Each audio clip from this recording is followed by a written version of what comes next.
For years, The Flash has been a fan favorite in the DC universe, captivating audiences with high-speed action and mind-bending multiversal twists. But by 2022, the franchise hit a slump, not just due to superhero fatigue but because of growing controversy surrounding its lead star, Ezra Miller. Their off-screen behavior sparked headlines for all the wrong reasons, turning what was once a promising career into a PR disaster.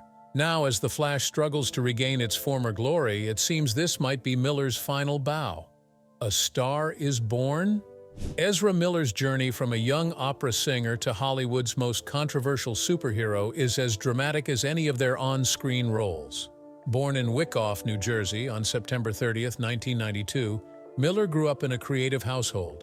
Their mother, Marta, was a modern dancer, while their father, Robert, was a publishing executive. From an early age, Miller showed an affinity for performance, training as an opera singer to overcome a stutter and even singing with the Metropolitan Opera. But it wasn't long before acting took center stage. After dropping out of high school following the release of After School, Miller quickly made a name in indie films before breaking into mainstream Hollywood. However, despite their undeniable talent, Miller's career has been overshadowed by a string of controversies. Legal troubles, disturbing allegations, and erratic public behavior have turned them from a rising star into a Hollywood liability. While once positioned as the face of The Flash, their off-screen actions have left fans and studios questioning whether they still have a place in the DC universe or in Hollywood at all.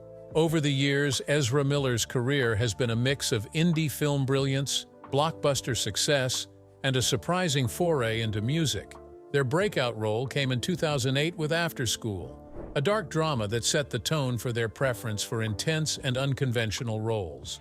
From there, Miller made waves in We Need to Talk About Kevin, 2011, delivering a chilling performance alongside Tilda Swinton, and charmed audiences in The Perks of Being a Wallflower, 2012, with their portrayal of the charismatic Patrick. Beyond film, Miller dipped into television with roles in Californication and Royal Pains, showing early versatility. Their artistic pursuits extended into music as well, performing with the band Sons of an Illustrious Father, and even appearing in a music video for their cover of Don't Cha by the Pussycat Dolls. Miller's role as Barry Allen in the DC Universe was what ultimately launched them into mainstream stardom. They made their superhero debut with cameos in Batman v Superman, Dawn of Justice and Suicide Squad, before taking center stage in Justice League and later leading The Flash, 2023, marking a milestone as the first openly non-binary actor to headline a major superhero film. They also played Credence Barebone in the Fantastic Beasts series, expanding their presence in blockbuster franchises. Despite their talent and groundbreaking roles, Miller's off-screen controversies have overshadowed their career in recent years. Once a rising star in Hollywood, their future in major franchises like DC and Fantastic Beasts now hangs in the balance as studios navigate the fallout from their turbulent personal life. Miller's personal life. Miller's personal life has been as unpredictable and controversial as their career, from high-profile relationships to an ever-evolving identity. They first made headlines for dating Zoe Kravitz in 2010 during their time on Beware the Gonzo. Later in 2016, Miller got engaged to a woman named Erin, but abruptly ended the relationship after a so-called spiritual advisor warned them that she was a parasite. Their approach to love and relationships has been unconventional. By 2018, Miller openly embraced polyamory, reportedly involving their bandmates in Sons of an Illustrious Father. Miller has also been vocal about their gender identity, coming out as queer in 2012 before later rejecting the label. They have since identified outside the traditional binary, using they or them, it, and zer pronouns. Their views on attraction have been fluid, expressing openness to love regardless of gender, while maintaining that they have been mostly drawn to women. But in recent years, Miller's personal struggles have taken a darker turn. Following their parents' divorce in 2019, reports suggested a decline in their mental health. Miller was said to have been traveling with a bulletproof vest and firearms, reportedly believing they were being targeted by the FBI and the Ku Klux Klan. They also posted an Instagram video that appeared to threaten alleged Klan members in Beulahville, North Carolina, though the Southern Poverty Law Center stated that it found no evidence of Klan activity in the area. Their increasingly erratic behavior culminated in multiple legal issues and alarming claims. A 2022 Vanity Fair report cited unnamed sources who claimed Miller had referred to themselves as Jesus, the Devil, and the next Messiah. There were also allegations that they believed the Freemasons were sending demons to kill them, and that their relationship with Toccata Iron Eyes, a young activist they were accused of grooming, would somehow bring about the apocalypse. Keep watching because things just get pretty wild from here. By August 2022, as public and industry backlash mounted, Miller issued an apology, admitting they had been in a state of intense crisis and were seeking treatment for complex mental health issues. However, for many fans and studios, the damage was already done. Is Ezra Miller bad for business? When The Flash hit theaters in 2023, it was supposed to be a defining moment for both DC and Ezra Miller. Instead, it became a cautionary tale about the dangers of bad publicity and mismanagement. Miller, who had been attached to the role of Barry Allen since 2014, initially seemed like a promising choice. Their cameos in Batman v Superman, Dawn of Justice, and Suicide Squad were well received, and their performance in Justice League 2017 stood out, even as the film itself flopped. For years, DC and Warner Brothers banked on them as the future of the franchise. But by 2022, their off-screen troubles, from multiple arrests to over-the-top public behavior, put the entire project in jeopardy. The controversy surrounding Miller forced Warner Brothers into a difficult position. Scrapping The Flash outright wasn't financially viable due to its enormous production cost, and reshooting with a new lead was equally impractical given Miller's extensive presence in the film. Instead, the studio attempted a workaround, pushing Michael Keaton's return as Batman to the forefront of the film's marketing, while keeping Miller out of the spotlight. But damage control could only do so much. Miller's limited media presence reportedly resulted in The Flash losing an estimated $80 million to $120 million in promotional value, according to industry sources. Their only public appearance for the film was at its premiere, marking their first time speaking publicly in nearly 2 years. The lack of a strong promotional push, coupled with Miller's tarnished reputation, contributed to the movie's disastrous box office performance. Since then, Miller has all but vanished from Hollywood. They haven't commented on The Flash's failure, nor have they announced any future acting projects. Whether they intend to continue their careers, or if any studio is even willing to take a chance on them, remains uncertain. For now, their time as a leading figure in DC's cinematic universe, and possibly in Hollywood, seems to be over. Their limited participation in the film's marketing, coupled with the negative press surrounding them, is widely believed to have contributed to The Flash's underperformance at the box office. The film posted a theatrical loss of approximately $200 million, despite the fact that the film, including Miller's performance, received generally positive reviews. While it seems unfathomable that they will ever again reprise his role of the Flash, their relationship with distributor Warner Brothers Pictures, for whom they previously appeared as Credence Barebone in the Fantastic Beasts film series, also seems to be broken beyond repair. Moreover, given that Miller was never considered a box office draw before The Flash, it's hard to imagine that they will ever again be given a leading role in another Hollywood studio film. A more serious question is whether their now extended absence from acting reflects a personal decision by them, or the fact that Miller is simply unable to get work. In 2021, Ezra Miller provided the voice of District Attorney Sinclair in the first season of Prime Video's animated superhero television series Invincible, in which Sinclair appears as a mad scientist who experiments on people before being defeated.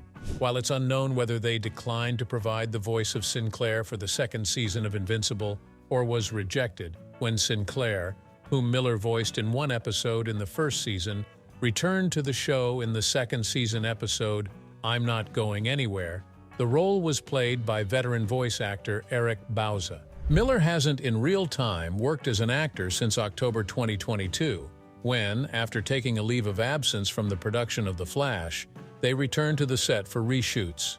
Prior to the release of The Flash, their last screen appearance came in the 2022 biographical drama film Daliland, in which they play a young version of artist Salvador Dali. In addition to being an actor, Ezra Miller is also a musician whose first band, Sons of an Illustrious Father, released their first of several albums in 2011.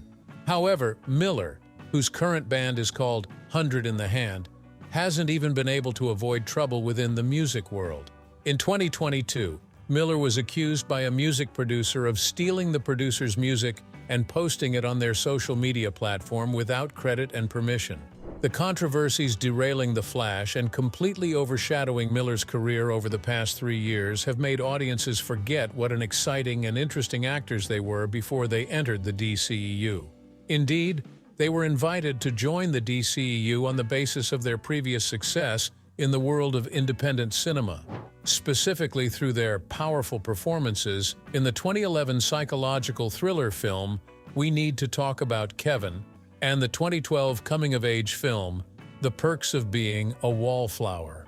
Whenever their prolonged period of exile from Hollywood ends, they are unlikely to be cast in a mainstream Hollywood film for the foreseeable future, if ever again. While serious independent filmmakers will be wary of hiring them for fear that any film they next appear in will be upstaged by their still unwinding controversies. If Miller is to make a career comeback, it may require a filmmaker willing to recognize their talent while navigating their public image. What was once a promising future for Miller in the DCU now looks like a one-way ticket out of the franchise. If this really is the final curtain call, it's a harsh lesson on how an actor's off-screen life can completely derail even the fastest man alive.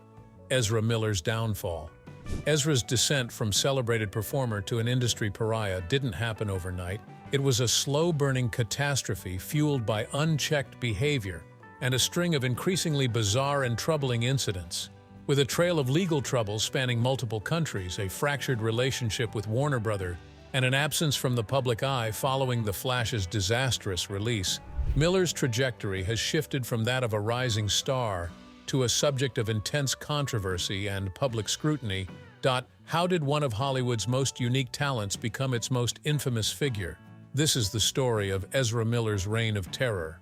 Miller's first public brush with the law came in 2011, while they were filming The Perks of Being a Wallflower in Pittsburgh. On June 28th of that year, they were a passenger in a vehicle that was pulled over for a broken brake light. When police searched the car, they discovered 20 grams of marijuana in Miller's possession. Initially, Miller was charged with drug possession, a charge that could have carried more serious legal consequences, but the case was quickly dismissed by a judge.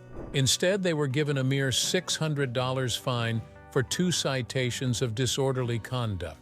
Far from expressing remorse, Miller later dismissed the entire incident, telling reporters, "I don't feel like there's any need to hide the fact that I smoke pot. It's a harmless herbal substance that increases sensory appreciation." The statement was characteristic of Miller's early public persona, unapologetically countercultural, seemingly carefree, and eager to push back against authority. For years, this rebellious image worked in their favor. They became a symbol of nonconformity, especially within LGBTQ+ and alternative circles, openly challenging gender norms and societal expectations. They embraced their queerness, wore flamboyant outfits on red carpets, and spoke candidly about their distaste for traditional Hollywood norms. However, beneath the surface, troubling signs were beginning to emerge. One of the first major turning points in Miller's increasingly erratic public behavior came in April 2020, when a shocking video surfaced on social media that appeared to show them choking a woman and throwing her to the ground. The incident, which quickly went viral, was confirmed to have taken place at Prikid Kaffihus, a well-known bar in Reykjavik, Iceland, where Miller was a frequent visitor.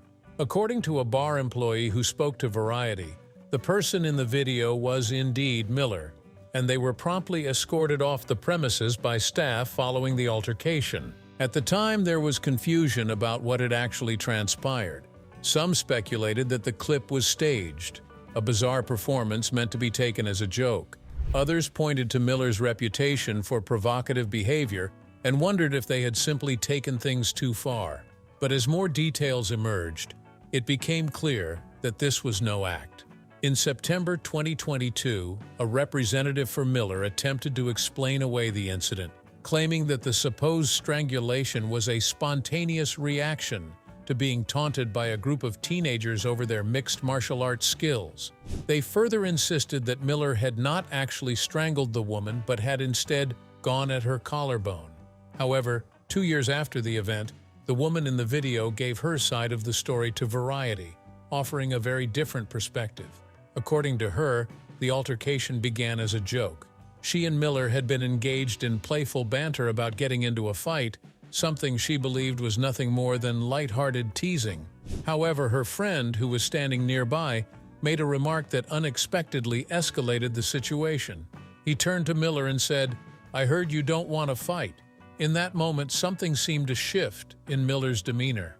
What had started as an innocent exchange suddenly became serious. The woman recalled that Miller became visibly angry, and before she fully understood what was happening, they grabbed her by the throat and threw her to the ground. "My friend didn't have to say that," she admitted to Variety, acknowledging that the comment may have provoked Miller, but in her mind, nothing about the situation warranted the violent reaction it received. More over-the-top behaviors. The chaos surrounding Ezra Miller only intensified in 2022 when a string of incidents in Hawaii painted an even more disturbing picture. What began as a few minor disturbances quickly escalated into a series of arrests, restraining orders, and allegations that would push Miller even further into the realm of infamy.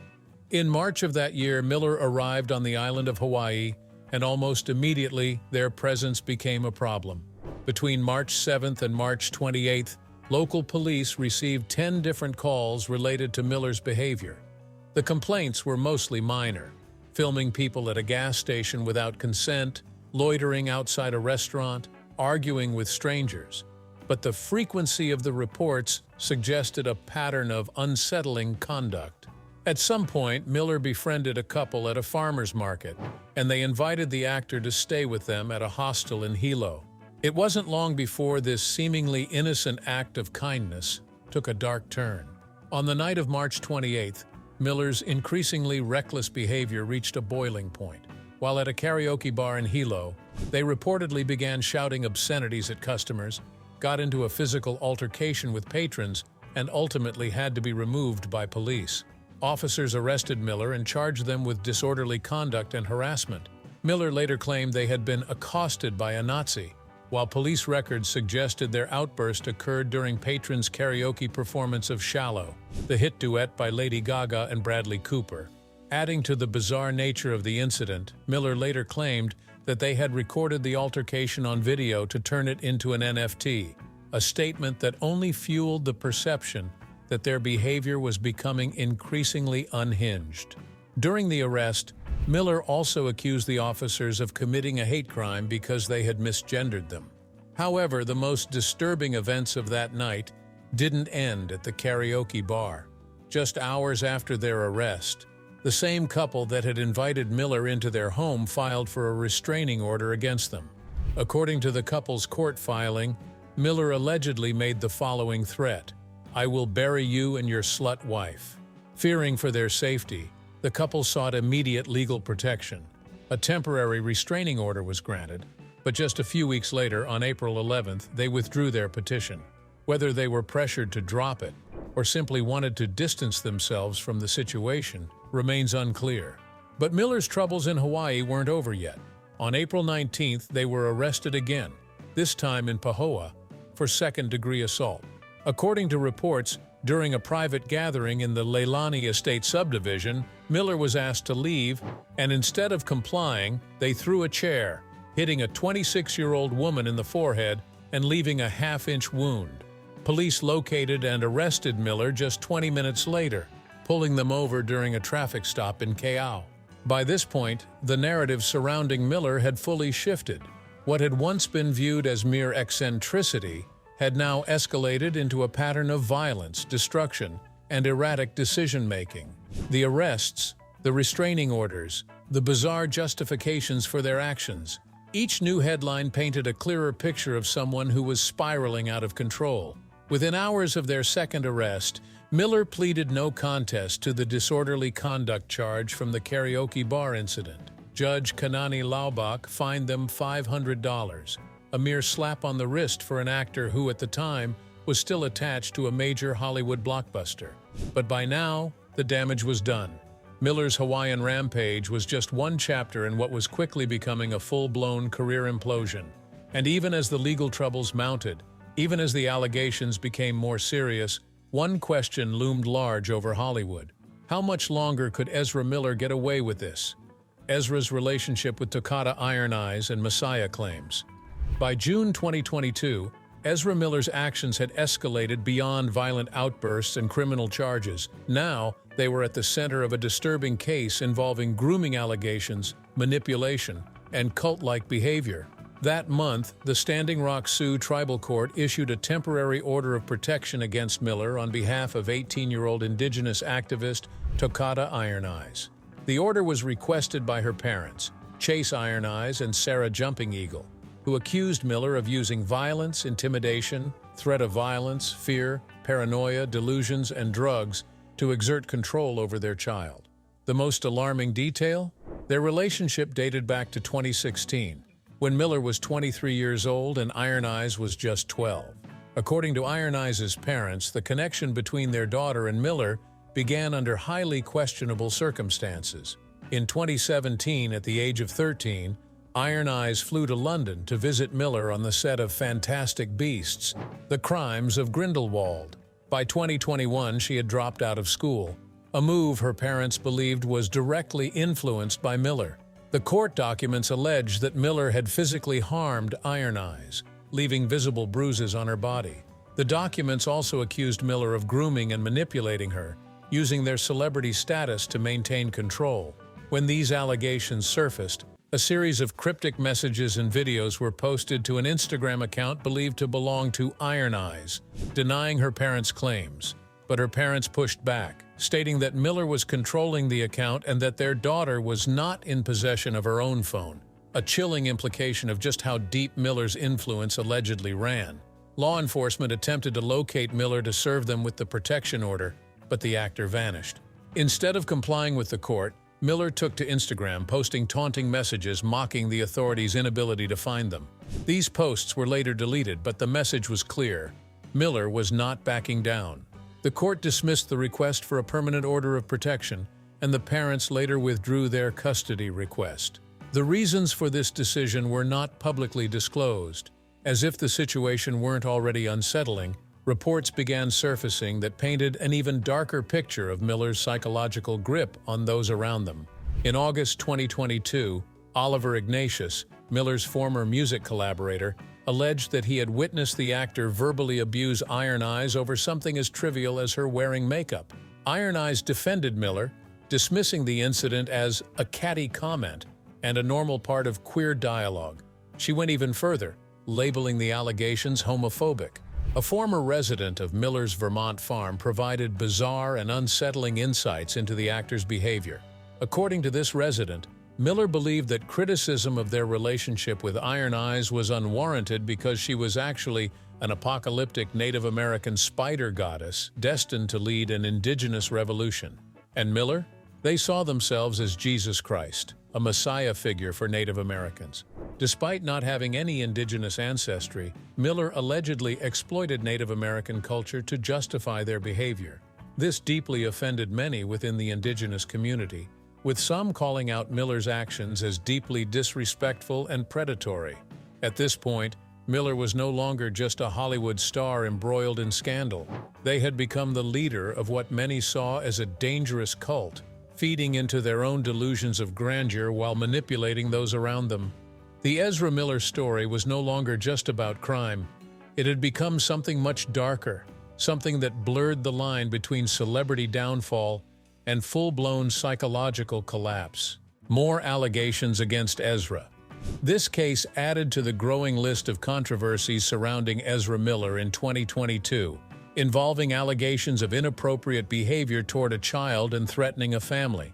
On June 16, 2022, A Massachusetts court granted a temporary harassment prevention order to a mother and her 12-year-old child.